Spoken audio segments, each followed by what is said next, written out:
ভাই ভাই ক্যামেরাগুলো দেন না ভাই, আমরা আপনি আপনার বাচ্চার জন্য মাছটা নিচ্ছেন বা মাংসটা নিচ্ছেন, সেখান থেকে কেমিক্যাল লিচিং হয়ে আপনার মাছ বা মাংসে যাচ্ছে কিনা এটা আপনার চিন্তা করতে হবে। ভাই ক্যামেরার পিছে আসেন না ভাই, আমরা আগেও কিন্তু পিছে আসেন, পিছে আসেন। এই উদ্যোগটা নেওয়া হয়েছিল এবং এটা ব্যর্থ হয়েছিল, এটা আমি মানি না।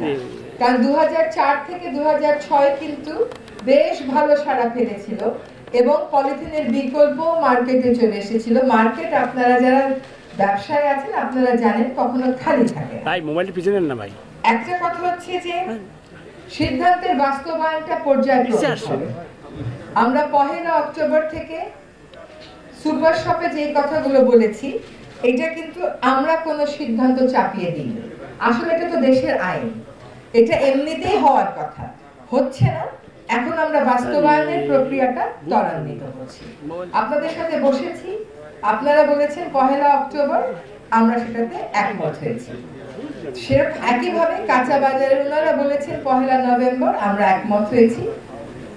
এই সিদ্ধান্ত বাস্তবায়নে যেহেতু মানুষের একটা অভ্যস্ততা চলে এসেছে, সুপার শপেও যদি কোনো ধরনের কোনো সমস্যা হয় আমাদেরকে জানাবেন, আমরা একসাথে মিলে এই সমস্যাটার সমাধান করব। এটা কাউকে শাস্তি দেওয়ার জন্য না, মানুষের জীবনটাকে নিরাপদ করার জন্য এই উদ্যোগ। আরেকটা বড় উদ্যোগ হচ্ছে আমাদের পাট শিল্পটাকে আমরা ফিরিয়ে আনবো। আমরা যদি আমাদের সেই স্বাধীনতার কথা ভাবি, সেখানে কিন্তু একটা বৈষম্যের কথা আমরা বলতাম যে বাংলাদেশের পাটের টাকা বিক্রি করে পশ্চিম পাকিস্তানে ইসলামাবাদ বানানো হচ্ছে। মনে আছে না? আমরা ইতিহাসের বইয়ে সবাই এটা পড়েছি। সেই পাট শিল্প এখানে এসে শুনি বিদেশে রপ্তানি করে, কিন্তু আমার দেশের ক্রেতারা কেনে না। সুপার শপের কারণটা হচ্ছে যে আপনাদের যে ক্রেতারা আছেন তারা বিষয়গুলো জানবেন, বুঝবেন, এবং তারা হয়তো 20 টাকা 25 টাকা বাড়তি একবার খরচ করা তাদের জন্য খুব বেশি বোঝা হবে না।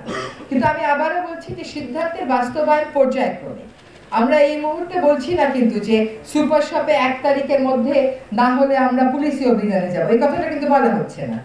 সুপার শপে হবে, আমাদের শিক্ষার্থীরা যাবে, শিক্ষার্থীদেরকে এটা হচ্ছে উদ্বুদ্ধ করা, এবং একটা শিক্ষার্থীদের তালিকা করা হয়েছে কোন কোন স্কুল কলেজ, সেটা আগামীকাল ওদেরকে এখানে একটা ওরিয়েন্টেশন দেওয়া হবে।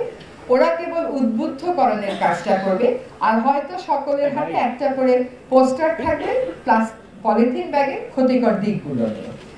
ওরা কয়দিন থাকবে, কয়দিন যাবে, আপনাদেরকে নাম ঠিকানা সবই বলে দেওয়া হবে। বুঝলাম না, এটা 2 দিনও হতে পারে, এটা 5 দিনও হতে পারে। এটা কালকে ওদের সাথে যখন আমরা ওরিয়েন্টেশনে বসবো তখন আমরা বুঝে যাব।